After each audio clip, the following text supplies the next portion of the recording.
I'm Shelby. We're doing a book report on To-Kill-a-Mockingbird by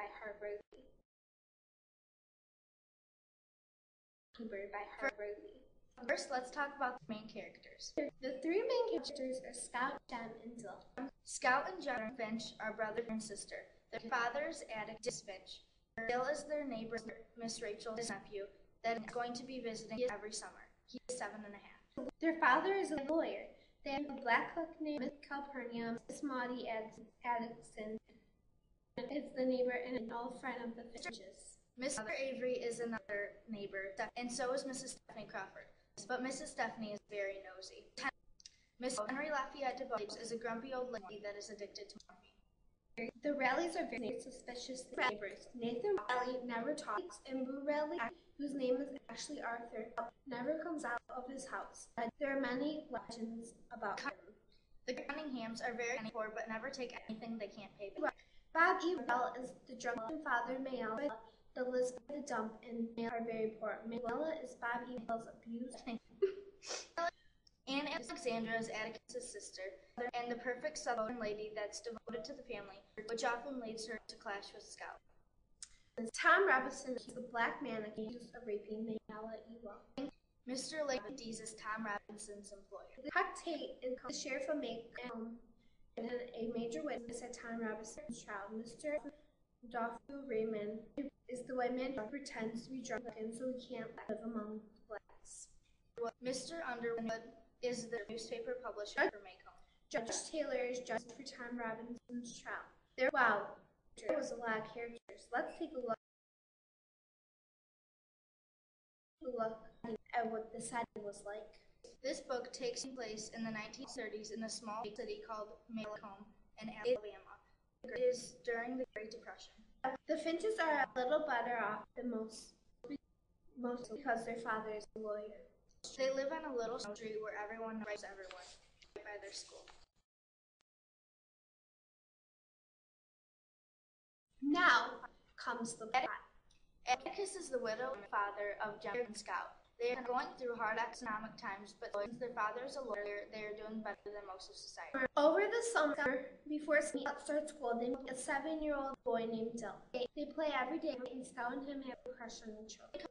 Dill becomes very interested in the Radley house. All summer, they come up with ideas of how they could get Boo Radley to come out of his house. So Scout goes to school, and she likes it very much because she was the one who had to explain the Cunninghams to her teacher, Miss Caroline, and got in fights on their way home. Scout and Jem find things left for them in the hole of the tree on the Radley's property. When summer begins again and Dill comes back, they begin to act out the Radleys.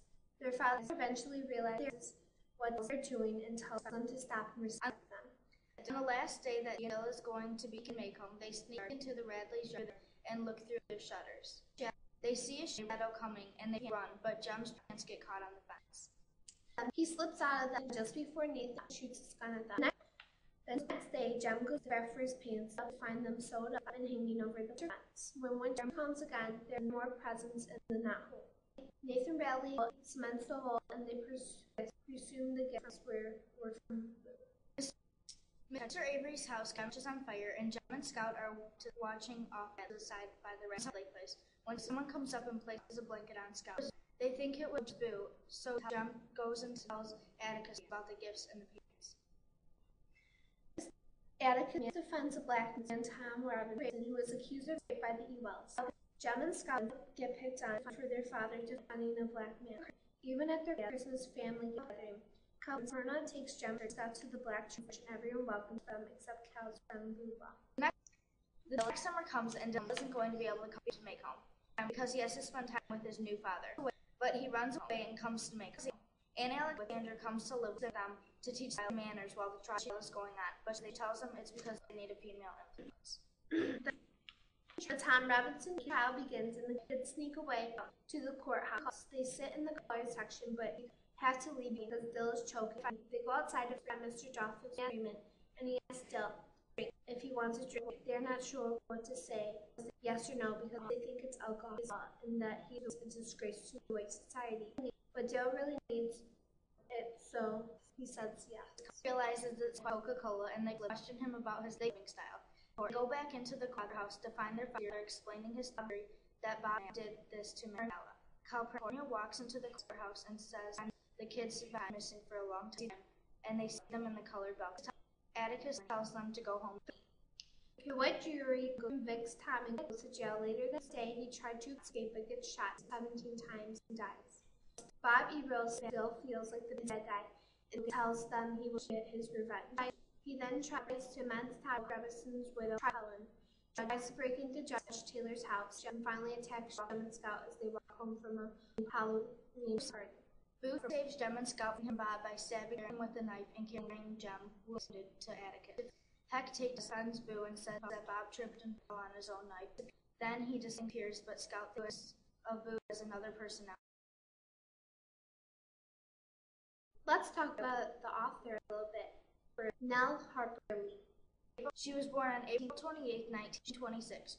She grew up in a small Alabama town called Monroeville. Her father, a former newspaper editor, was a lawyer who also served on the state legislature. Lee was a tomboy and a precocious reader, and she enjoyed the friendship of her schoolmate and neighbor, the young Truman Capote, who provided the basis of the character of Dill in her novel To-Kill-a-Mockingbird. So we both read this book and we rated it a 4 out of 5 stars. Well, that about wraps it up.